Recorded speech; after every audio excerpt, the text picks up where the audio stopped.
আমার দ্বারাই মনে হয় আর কিছুই হবে না। এই চিন্তাটাই সবসময় আমার মাথায় ঘোরে। কি করব বলো? যাই হোক, আগে ইন্ট্রোটা দিয়ে নিই। নমস্কার বাঙালি, আমি রাহুল। নাম তো শুনেছো নিশ্চয়ই, আর না শুনলেও এখন তো রোজই শুনছো আমার ব্লগে। প্রত্যেক দিনের মতন আজকেও সকালবেলায় ছাদে চলে এসেছি ব্যায়াম করার জন্যে। কেননা তোমরা তো সবাই জানো ব্যায়াম করলে শরীর ভালো থাকে, তাই নিজেকে একটু ফিট রাখার জন্যে সকালবেলায় একটু করে ব্যায়াম করা অবশ্যই উচিত।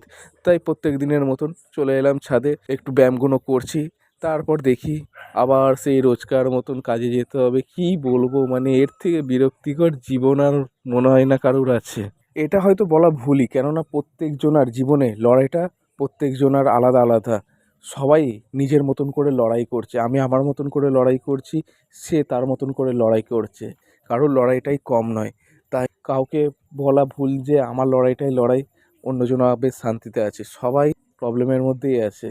যাই হোক, তার মধ্যেও হাসি খুশিভাবে বাঁচতে হবে। দেখা হচ্ছে নেক্সট ভিডিও।